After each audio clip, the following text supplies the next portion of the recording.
This is Kunwardeep Ranhotra, and we are here to discuss what all is happening in the world, considering the factors of geopolitics. So, what's the first point for today? Uh, Saudi Arabia and Pakistan signed a defense pact, which says that aggression on one will be considered an aggression on both. That means if Pakistan gets attacked by any nation, Saudi will respond with Pakistan to it, and vice versa. Well, from Saudi Arabia's perspective, we can understand that recently Qatar was attacked by Israel to kill the Hamas leadership, and the entire GCC countries and the Gulf is a bit worried about it. On the other hand, Pakistan also has a good stockpile of nuclear weapons, and Saudi Arabia worrying that Iran's nuclear capability is not diminished or they still have the nuclear weapons, and perhaps Israel is also considered to have them. So, to have a nuclear deterrent, Saudi Arabia must have signed this pact. The impactful implication of this is the India side. Uh, India and Pakistan's relations have been worrisome for a very long time, since the independence and the Kashmir issue is not getting resolved.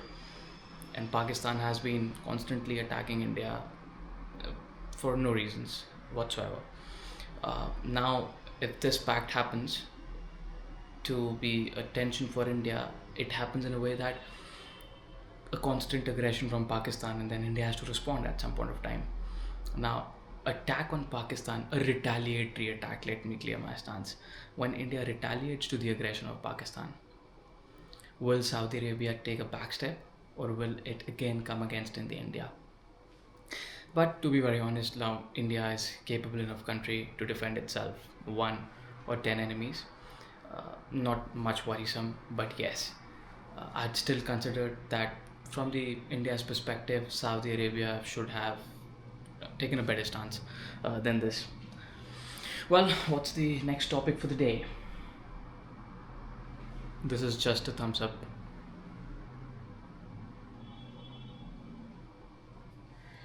This is a big one. I've kept some key takeaways from this. So, Donald Trump, the President of the United States, made his second state visit to United Kingdom. It is historic in itself. Trump visited the royal families at the Windsor Castle. Trump also had press conference with Keir Starmer, met with the government, uh, signed deals, and I think around $165 billion worth of pledge has been made from UK to invest in United States from the side of UK.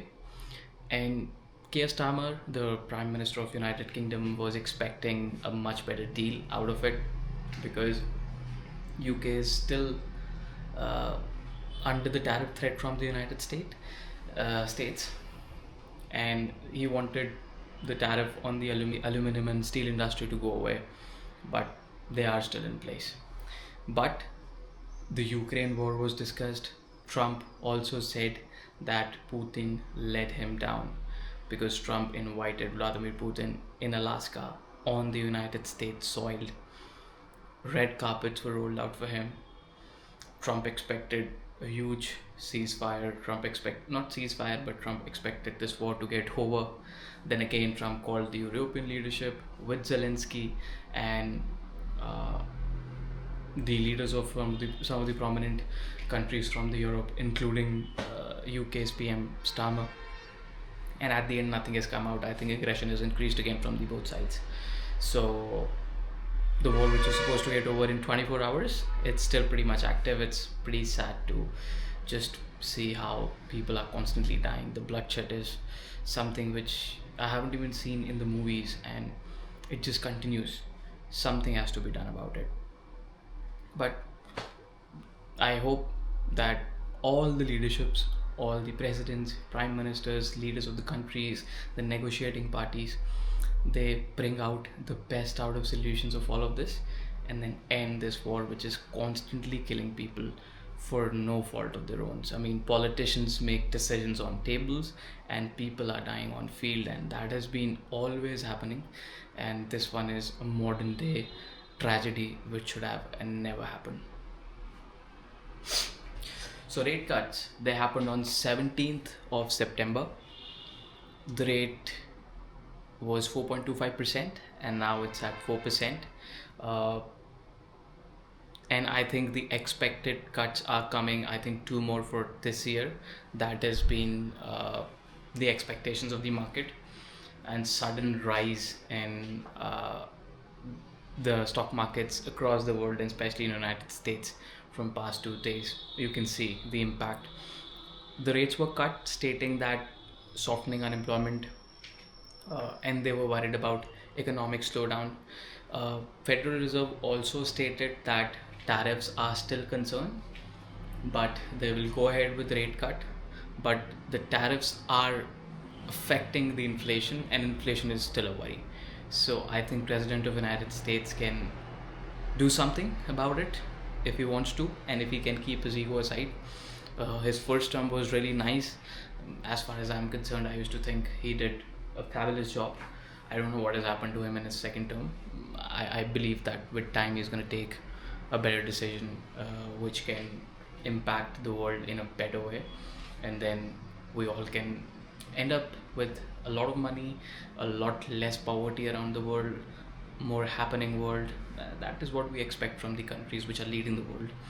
And Donald Trump has still a lot of time left to correct all what has been done wrong, and I think everything will go smooth as it can be.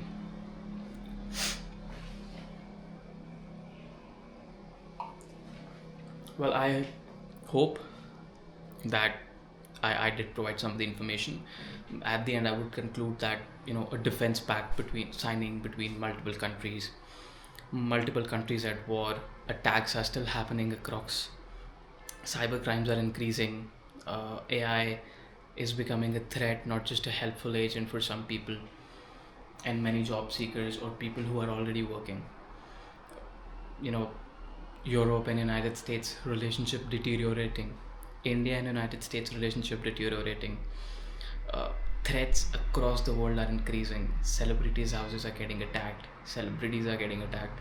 Common people are finding it more difficult to afford things which they were able to afford a couple of years ago, because of the rising inflations. House prices are skyrocketing. Australia and Canada are facing big housing crisis. So the world seems very unstable.